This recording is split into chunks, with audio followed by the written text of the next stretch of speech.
restless. I am so restless. And this changing world leaves me speechless.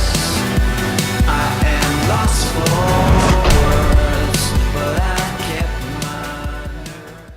Welcome to the TheFallenState. I'm Jesse Lee Peterson. Black Americans are suffering today. Not all, but most. I want to know why. I have with me Tommy Sotomayor, radio talk show host, film producer, and YouTube star. Thank you for coming, man. Thank you. You're doing a lot of work on YouTube. I do a lot. My presence is, I just won't be quiet. That's the thing. Yeah. Just in short, how did you get into YouTube, doing YouTube? Well, I started off with doing a small little radio show on something called Blog Talk Radio in 2009. And then the woman that was producing the show would take clips from that show and put it on YouTube. Next thing you know, one of them went viral. And it was called, I think the first one that went viral was called The Type of Black Woman Everyone Dislikes. And it was, but I didn't even know what viral was at that moment. Right. And so they just kept putting more stuff on YouTube. And then YouTube became where I was biggest. You are attacked too. I mean, they call you names, sellout, Uncle Tom, crazy, you hate women, you hate men, you hate everything. How do you deal with that? A lot of it's difficult. Lately, what I've been dealing with is like my YouTube channels will go down all the time. I had one with 750,000 subscribers, it was gone. Then another one with 500,000 gone. I can't keep an Instagram up. My Facebook pages are always suspended. My daughter's mom had to move because they put her address and phone number out. They put my 100-year-old grandmother's phone number and address out. My mother's church, they went to her church. They went to her job. Wow. Yeah, and these are all so-called black people that believe in freedom of speech whenever they're saying Black Lives Matter. Are you surprised that they're so mean and nasty? You would think I wouldn't be, but I believe in the kindness of humans. I mean, I grew up in a bad neighborhood and I've seen some of the worst things, but I just assumed that at some point in time we would, especially with all the kumbaya that's out in the public, that, you know, black people would be the people who you would look for comfort. But that's actually the opposite of it. I was talking to my mom, who's a pastor in Atlanta. When we grew up, we really didn't like white people. White people were evil. And then as I got older, I started to realize no black person ever gave my mom a job. No black person helped us get out of the hood. No black person did anything for my mom. So about 2 years ago, I had a discussion with her and she literally had to have a come to Jesus moment. I said, do you notice like everything that you do, even her church when it first started, white people allowed her to come and do it at their building until it got big enough to where she could get our own. And I said, name one black person that's ever given you a job in your whole life. And she said, well, that's because black people don't have work. And I was like, but you have something, I have something. Yeah. We can hire black people. Why do you believe we are the hardest people on each other? And I guess that's what I came to realize the more I did this, that I'm getting viciously attacked by the same people who claim to be victims. Yeah. For the last 26 years, most of my troubles have come from black people. Most of the negative attacks have been from black people. I was surprised at first, but now I understand why they do it, so. Well, help me out. Why? Because they expected us at one point to be like, oh, they're mad at each other. I was like, no, I'm a comedian. I make jokes, but I'm not looking to take another black man down, but they literally are. I had a GoFundMe up, and they took the GoFundMe down because somebody said that I'm using the money to buy weapons. That's amazing, man. And they took it down. Wow, but you still overcome all that, right? Yeah, you have to. You have to have contingency plans in life. One thing you said that stood with me is that are black people cursed? You asked that question because all around the world, blacks seem to be suffering and they're hated and they just seem to be bad off in life. And you asked, are they cursed? Do you believe that blacks are cursed? I don't know. People of your ilk, religious people, they point to text in the Bible that says, and you know this text, correct? You have to start asking questions. I mean, if the Cleveland Browns never win a game, you start asking maybe their players suck. Yeah. So if you look at us and around the world, like gold, diamonds, and all that stuff are in places where are predominantly black, but blacks don't own any of it. Right. Oil, predominantly black. Yeah. Blacks don't own any of it. You look in America right now, blacks still make the poorest excuse I've ever heard for failing in schools by saying, well, it's culturally biased. But then I watch people who come from China, first generation Chinese. I grew up with a girl, she came to high school, that was her first in America, 9th grade. She was valedictorian. So why is it that blacks believe that, well, the SATs are culturally biased when this is the only culture we know? Yeah. So right. everyone else comes here and they get it right. Even the blacks from Africa come here and they're the smartest students. That's right. But the blacks here hate them for that too. They start being mad at them and you think you're better than us and blah, blah, blah. And I want to ask you a question. Yes. I just want you to think about it. You know, black women have been running around lately and saying, we're the most educated group in the United States. If they believe that, number one, it's not true. But number two, if they believed it, why are their kids the least educated? That wouldn't make any sense. That I'm really good at basketball and my child's never played. If these women who are raising their children at a 76% clip single, why aren't their children as smart as they are since they're so smart? That's a good question. And I'm going to answer that before we end this interview today. I want to ask, you know, when I first became aware of you, you were like, you seemed tougher. And not that you're weak, but you seemed tougher then. And over a period of time, you seem nicer or something. Have you changed from back then to now? I think it's after a while you get beat down. Like, people tell you you're being too hard, so you try to be soft.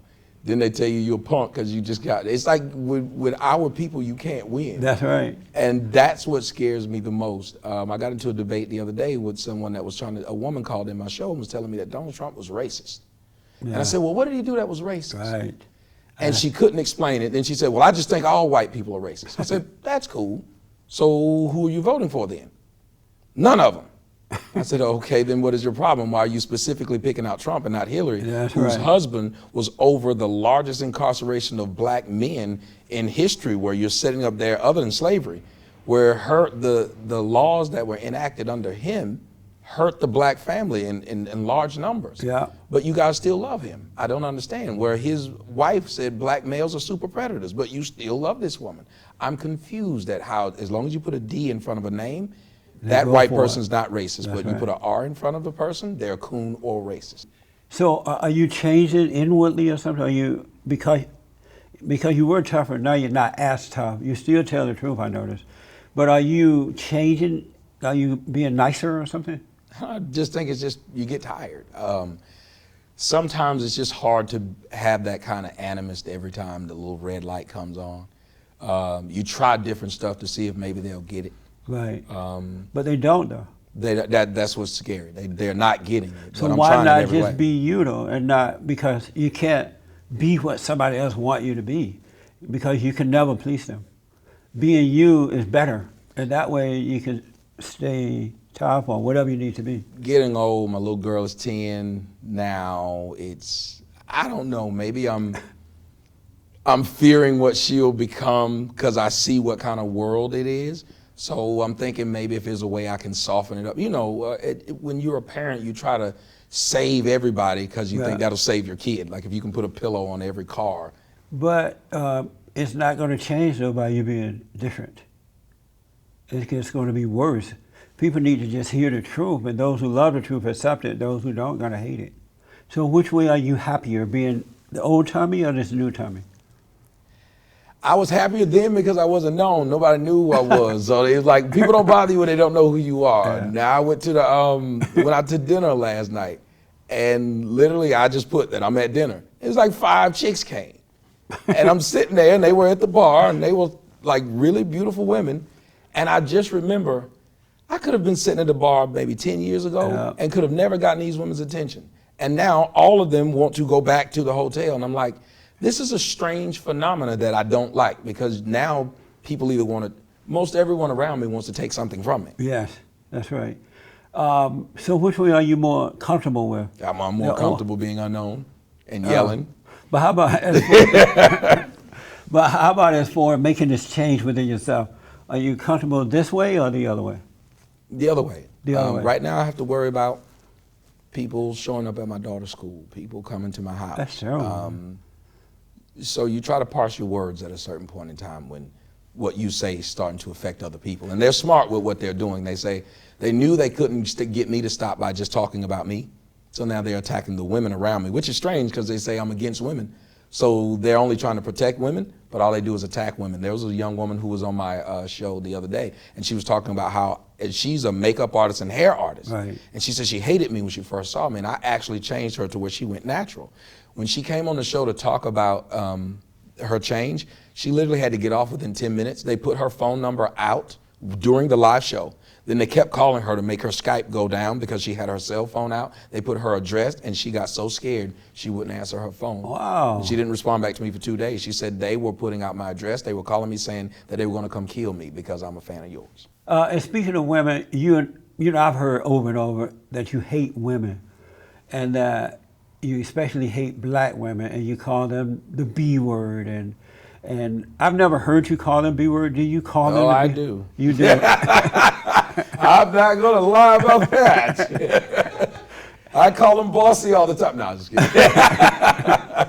And so, first of all, just for the record, do you hate women or black women? No, I don't hate black women. You What I just- look at it is they're the ones who have been in control for the last some odd years. And they've been proud of it, saying that they're the backbone of the community, to the point of where people said in public, and Barack Obama said it. Yeah. So if you're going to be the coach or you're going to be the GM of this team, if the team is failing, where does the blame lie? So they get mad that I point the blame at them, but they stand up every day, say they don't need a man, I'm independent, I run everything. Right. Can't be the boss without paying the cost. And why do you call them the B word? Why do Oh, you I'm a use child that? of the 80s and 90s, and for some reason we speak, like the N word is just, like the way blacks use the N word is just, it means a guy. Right. The B word just means a woman. So I fall back into that language because you have to think about it. If the people you're looking to change speak a certain language, speaking a different language usually isn't going to get to them. Why do you think I shake so many people up? I speak their language. What kind of person are you? If you describe who you really are, how would you describe yourself? I would probably say I'm way too passive. Like I'm a pleaser. I like making people happy if I can, which is probably my biggest downfall because they know they can change my direction by saying, we're not happy, but if you did it this way, we'd be happy. So I try it that way to see if it'll make them happy. Right. That it doesn't. I'm thoughtful. I like to think about stuff. I like to have a real discussion. Right, me too. Silly discussions bother me of Yeah. things, and so I guess that's probably why I'm not good in the dating field, because I don't like to have discussions that aren't leading anywhere or to any change. I'm full of faults. I would say I cater to my carnal side way too much, whether it's food, which is why if you hear that I've lost my voice, because I just kept eating dairy and steak and all kinds of stuff, dealing with the wrong people all the time, trying to help everybody. I'm not a good person, but I'm trying to be. Are you an honest person? To a fault. To a fault. Oh, okay. And why did you decide to be so honest? Because lying never got me anywhere. The more I lied, the more I had to keep up with another lie, another lie, another lie. Yeah. And it never got me anywhere, and it never made anything change. Like, I would lie to women to get them, but you still couldn't keep them, so why lie? And then I started to realize the guys who said things that I thought, you can't say that to a woman and get them, they got them. So I know that are you still an atheist or something? Because I interviewed you on my radio show, and I think you said you were an atheist. Not an atheist. I believe in a higher power, just don't know where. Like, I want a journey. I want to find it myself. Right. I don't want to be told it. And you got to understand, I grew up Catholic, I love then that. we were You Baptist, and then so someone's always telling me what to be. Right. I want to find out what to be, because I don't think I would be here without a higher power. I didn't do anything special. Right. Oh, and when you say the higher power, are you saying God? Yes. Or where? And where are you looking to find him? Are you been looking for him? Well, I used to be saved and all of that. I know my way around the Bible. I was Mr. in college telling people, y'all need to cut that out. Then I started saying, well, it looked fun though. So I did it. And then I lost the Lord in the dorm room. But it's like, I sit back and I just want to find what's real. I want to know how the original Hebrew text and in the Greek text for the New Testament. I don't think I'd be a Buddhist or anything else. Right. I just want to find my way to the God in probably the Christian text, I'd say. And so you are looking. Yes. And where are you looking? Are you looking in books, or are you looking Books, talking, history, Oh, I finding see. out about even how they compiled the book, the people who helped compile the book. That always makes me feel some kind of way. Like, my biggest hurdle is the main people who gave you the Bible were the main people who enslaved you. So that doesn't fit well with me. And so have you ever thought of looking within yourself for him? When I look within myself, he says, you know, I'm there, but I'm not in that book. So he's like, I'm here, but I'm not in that book. You seek me and you talk to me directly. Right, so you're right, he's not in the book. And the book tells you to look within and that he's there. And so by looking within, as you get to know yourself, your real self, then you get to know him. Have you ever considered that? I guess that's what I'm doing. I didn't think that's what I was doing, but yeah. Is that working?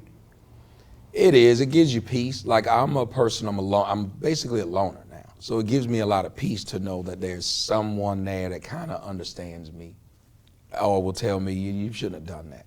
Yeah. Because a lot of people around you are yes people now.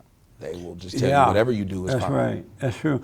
Why did you bring your family and your daughter into your public life rather than keeping her private so that people couldn't, mess with her? I didn't know my way around the internet. I thought it was a cute thing, and I thought, wow, I'm supposed to be showing that fathers are in their kids' life. And me and my daughter are like best buddies. You're right. So everywhere I was, like, you can literally see, if you watch from when I started, you can see her growing up from like a little girl to now she's 10. Right. You see the whole progression of her. So it was just like, if I'm talking to men and saying that there's a joy in being a father, then why wouldn't I sit there and be with my little girl and show the joy? You regret that now? Yes. Yeah. From day one, I knew not to bring my son and his family into the picture. If you could do it over, would you do it differently now? Yes. What would you do differently? Number one, I'd be more strategic in the things I say and how I say it. Number two, about my family and how to find information. Because I didn't know people were that dogged about finding things out about you. Yeah. But they are. They Yeah. find out everything. Yeah. Look what they're doing to Trump. Yeah. One thing I want to ask you that, do you regret in the way you talk about black women? No. Because I don't think they would have listened to me. I remember being in high school and college. I remember the first time I tried to date a black girl. I was in college, first time. And I walked up to her and I thought, well, talk to white girls this way, I'm going to talk to her that way. And she was walking into this place called Little 5 Points in Atlanta. And I said, hey, excuse me, miss. She kept walking. I said, well, maybe she didn't hear me. I said, excuse me, miss. And she turned around and she said, I know you didn't, and walked off. And so people looking at me, they're like, ooh. And I was like, ooh. So I was like, this is a different animal. And so no, I don't, because when you're nice to them, they don't listen. You have to understand, and I hate to say it this way, there have been girls who's like, I hate him. And then they'll fly out to Arizona to spend the night. So why is that? Why would an individual who listens to you use these words? But then again, look at all the rappers who use B, H, and all this stuff, and look how many baby mamas they had. Yeah, that's right. I remember in college, there was these guys named Q's, Omega Psi Phi. Well, they are the most vulgar dudes on campus. And if you go to the step show, all they do is use B, H, and any other word. And yet the girls would stand up and be like, ooh, that's my boyfriend. There'd be like 5 of them saying, ooh, that's my boyfriend. And then they get to fighting over him. Yeah. And I just thought to myself, it doesn't work. What's normal in every other community, which is sad, is not normal in ours. It just isn't. When I interviewed you on my radio show and you opened up honestly about your emotions, and you sometimes you felt like a woman because of that emotion, and are you still feeling that way, or have you gotten over that? I didn't feel like a woman. You got me in trouble by saying that. You got me up there like I'm Shania Twain. It's not what I said. I was like, I'm gonna get him back for that. You said and that you are more, and that you are more like a female than a male. A lot of at our times. actions, yes, a lot of the actions that we do, because if you're raised by a lot of women, you respond the way they do, even though it's not helpful. And I try to explain this to people. Imagine, if you're a boy and you watch your mom, like mine. My mom used to watch, she's gonna hate me for telling the story, but she used to go into the store, and back when I was young, they didn't have scanners. They had the little tags on them for the prices. Yeah. But she would tear one tag off of something cheaper and put it on something expensive. And the white people would be like, ma'am, we don't think that refrigerator's $3.99. And she'd say, well, that's what they say, you better. And she would act a fool, and to the point of where they would be like, just take it. So the guy, as a boy, you say, well, that's all you have to do is act a fool, and people give you stuff, but you don't realize, no, you're a man. You act a fool, somebody gonna punch you in the face. Like they show you on television right now, women get mad at you when they're on cheaters. If they catch a man cheating, they get to slap him in the face. Isn't that amazing? If you catch a woman cheating, you can't slap her in the face. I know. That is so crazy to me. So as a man, you don't get the understanding that, well, you can't act like that. A lot of brothers are dying because they're acting like women. Their responses are like women. You can watch them online right now. They're arguing, talking about clothing like women. Almost everything they do is just like their mothers. Most of my attacks come from men who are attacking me in the way that a woman would attack me. You know, it's not like manly at all. What is a man? I think a man is a person that doesn't make excuses for his life. A man is one that says, I just want the opportunity to build and take control of my own life. Most people, women want the help of someone to give them something. That's for sure. A man's like, no, because if I see whatever lane you're in, I want to create my own. Like if you notice what men and women do, if you have a beautiful wife, I want to get one more beautiful than yours. If a woman sees a woman with a nice husband or a handsome husband, she wants her husband. So our mentality is different. So as a man, I just think it's someone who wants complete autonomy in his own life to make his own right. Do you feel like a man? Right now, yes. And what does a man feel like? Like every day you wake up, it's a new challenge for you to help build something for someone else. I love creating opportunities for people. To me, that's a man. I love showing somebody else how I got through this area, like a Lewis and Clark, so to speak. Like you build the trail and they follow. That's what a man is. So I wake up every day and I feel good because I've done something that no one else had done. Yeah, I noticed that I at one time had my mother's identity and my grandmother's, because they pretty much raised me, even though my grandfather was around. Yeah, that's illegal, right? And that's called identity theft. And so I had these emotions, you know, very insecure. I had doubt, I had fear. I didn't know what I wanted to do in life. But when I forgave my mother and God took all that away from me, He took away all those emotions. And now I know what a man feels like. And what I realized, there is no feeling to being a man. You just see what's right. You get up and do what you need to do without having to think about it or feel about it. It's a way of life. There's a feeling being a woman, but not a feeling to being a man. Jesse, people don't talk about it, but we probably need to speak about it more. There are a lot of black men who run around with a lot of angst towards their mothers. Yeah, most men hate their mothers. But especially black men, because they've been raised by them. And you were beaten by them. Think about it. Most black men, the first person who beat them up was a female named their mom. And they couldn't fight them back. So why do you think the first thing they do when they go to school is fight some other boy to get their manhood back? Well, that's because they hate their mothers for doing that and their grandmothers. And so you become like what you hate. And so they start acting, they take on that identity and they act the same way all through life unless they learn to forgive and overcome it. Yeah, think about how quick they want to kill us coons. Yeah. Whereas a real man, if he saw something wrong or disagreed with you, he would reach out to help you. You know, is there anything I can do? You're seeing this wrong. Blah, blah, blah, right? Right, talk it out. Conflict resolution is something we usually aren't given as black. That's right. Why do you think they're shooting up at the club? Somebody disrespected them. Absolutely. And they come back and they shoot the club up. But they don't know that that's the nature of their mothers and grandmothers. I want to ask you, I saw the film yesterday where you talked about that movie, Birth of a Nation. Birth of a Nation. And that's another movie that moved you. Why did that movie move you emotionally? Because it wasn't the typical, you know, a lot of the movies are basically aimed at you should hate white people. This one was more of self-reliance, like I was saying about what a man is. This was a man who did something, did it for what he thought was the right reasons, realized it wasn't the right reason, and took his future into his own hand. Now, it didn't end well for him, but neither did Braveheart. To me, it was like black people's Braveheart, except for it wasn't received like Braveheart was received. It wasn't looked at like any other revolutionary movie was looked at. Even something in the vein of Rocky. Rocky didn't win, but the fact that he fought. The thing I didn't like about, I didn't see the movie, but I saw the interview about the movie on 60 Minutes, I believe. Sunday on 60 Minutes. You know, black people, not all, but most, are very angry. They have a lot of anger. And they'll pass that anger on from generation to generation to generation. And they're blaming white people for their anger, whereas it really starts in the home. But because they don't forgive their failing parents, they're being told that it's the white man, it's racism, bunch of lies. And so now black people are hating white folks. And they're literally going around, and we report on it.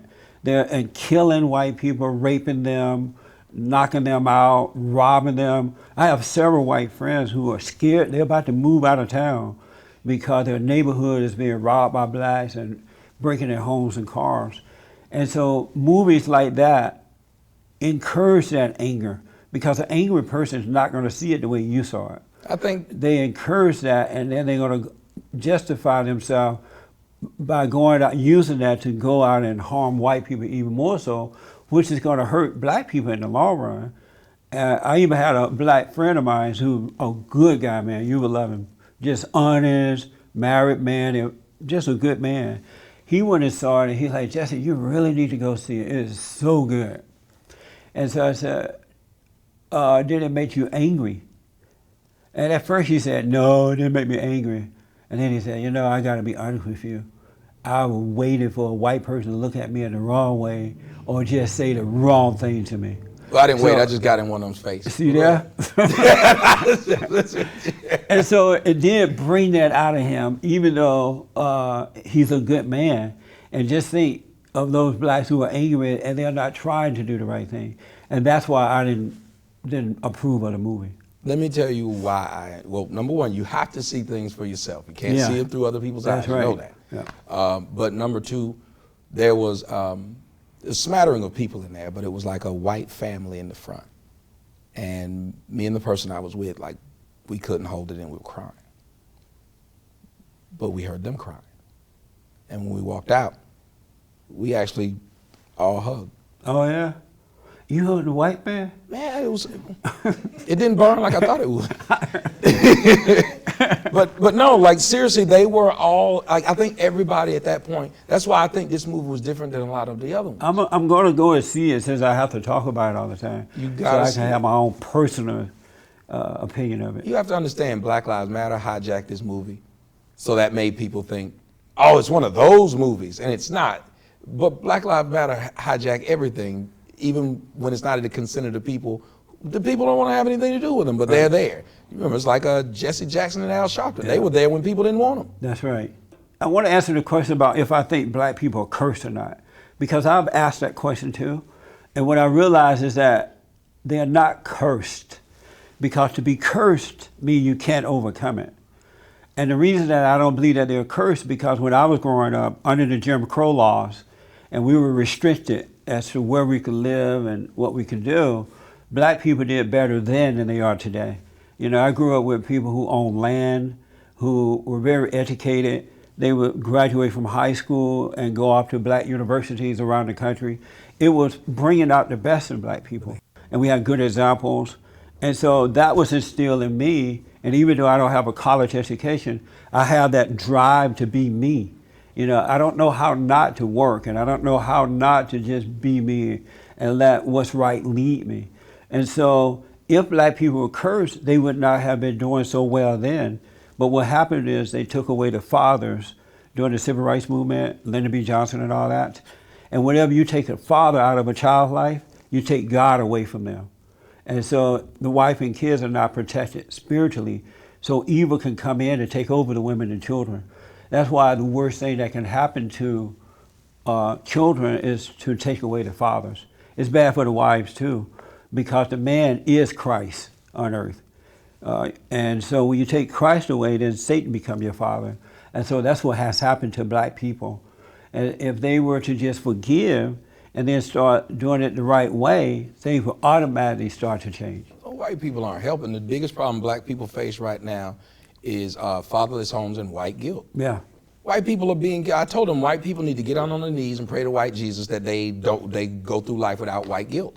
Stop feeling sorry. If you don't want, tell the truth. Right, like I walk in an elevator and there's two guys standing in there with their pants sagging. Guess what I'm gonna do? Wait for the next car.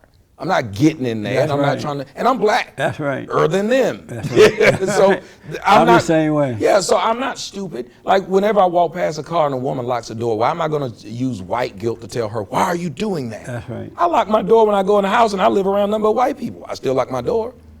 I don't understand how white people are allowing the white guilt. The white man is at fault right now. Why? Because he's allowing women to run over him, blacks to say whatever they want to. I can get on television right now on Fox and say anything I want about white people. I can say kill whitey, they won't block it out. Right, that's right. So do you agree with me about what I said about that the man not being there to protect and guide his family? Because before the men were there, things worked out. Now that they're not there, the family is falling apart and the kids are going wild. Well, they had segregation too, so blacks They had had to trust each other. segregation, yeah. You don't have to trust each other now. Like they say, white ice is colder than black ice, apparently. Yeah. If you look at black people, you try to do business with a black person, what's the first thing they do? Try to tell you, well, what can I get? Can I get a discount, brother? Oh, you a brother. That's They never talk to white people like that. That I've never is seen so a black true, person walk man. up to a white guy and say, come on, bruh. That's so true. So, what do you want for black people? What are you trying to do? What's your primary goal? To get them to, you have to love yourself before you can get anyone else to love you. Yes. And right now, if you look at it, black people don't love themselves. Look at black families. When someone's in jail right now, they will get together money every month to make sure he has his commissary. Right. But the boy who's in college, who's struggling, the families don't get together and say, let's make sure he has money every month so he can buy books, so he can eat, so he can stay in that school. Yeah. What does that tell you about the dysfunction of the people? But, yeah, and you're right about that, but that's not going to change until the men change and return to their proper state of being so they can guide their women and children. And so we need to understand what's wrong with them, don't accept it as a norm, but why is that way, so that we can start teaching our boys too, so that they can start changing that. Because these women are not having good fathers, and so they end up hating their fathers because the mothers are turning them away from their fathers. And then they go out and meet men who are just like fathers, so they hate the men. But if we don't become strong and righteous so that we can start changing that, it's just going to get worse and worse and worse and worse. Well, we have to learn how to control our libido. Right now, what they have over us is they teach us at a young age, and this is sad. Women are teaching the young men this. If you don't sleep with a bunch of chicks, then you're not a man. Right. Black men think that the only thing that makes them a man is something big and shiny, and his ability to sleep with a bunch of chicks. The women have you at that point. They have you because they have that thing that you need to feel like a man. In closing, do you agree with me that the black men need to change so we can help them change? Yeah. Cause them to change? Yes, you need to take your balls and go home. No. No, you need to make it difficult for them, though. Seriously, you need to say, I'm not going to just sleep with anyone. Yeah, we need to cut out the sex thing, be upright men, so that we can show them how to overcome that anger, because the love that's in the man is powerful. It can change things. It's not an emotional love, so it can change things. So with the right correction, we can change that anger that's in them by showing them how to overcome it. We need power, though. Look, and the you power can see the is same love black woman who's mean and everything. Get her with a white dude, she becomes Betty Crocker.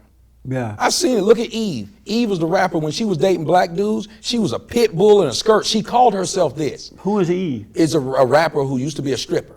Oh, yeah? Now she's married to a billionaire white man, and she literally got on television and said, he was the first man that could tame me. She doesn't speak with her New York accent. She sits up there like this, and she tea and crumpets. But they'll do that for us, too, when we get ourselves together. You see them brothers with money, and the woman's still hood. But they're weak. That's what I'm saying. The brothers are weak. I'm concerned now that you're going to give up, and I'm hoping that you don't. I'm not going to give up. I might switch up. I might get like a body double or something and just tell them what to say, like a teleprompter, be like Obama. No, I'm not. Look, I just may go a different route because right now I'm too accessible, to be perfectly honest. I thought that was going to be my thing. That was my thing. I'm accessible to the people. Right. When I do my shows, when I'm done with them, I will spend 3 hours responding to emails to make sure everybody feels comfortable. Yeah. It's a bad thing. So at the end of the day, I have to change my MO. Did you have fun today? I did. Yeah. No, I really enjoyed it. Oh, good, man. Thank you for coming. Thank you, brother. I'm a poor boy born a rut. Some say my manners ain't the best. Some of my friends have been in a whole lot of trouble. And some say I'm no better than the rest. But tell your mom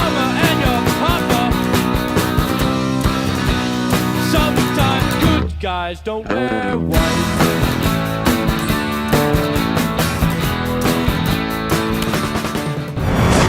Next time on The Fallen State. Why are they killing all the black thugs, but you ain't killing the white thugs? You handcuff them and walk them on out. Probably take them to McDonald's to have a burger on them. There are more white people being killed by police than blacks. To keep people like you angry and confused, they're showing the blacks all the time. The Online, media these cell misconstrues phones, yeah, the media. The They're media? using you.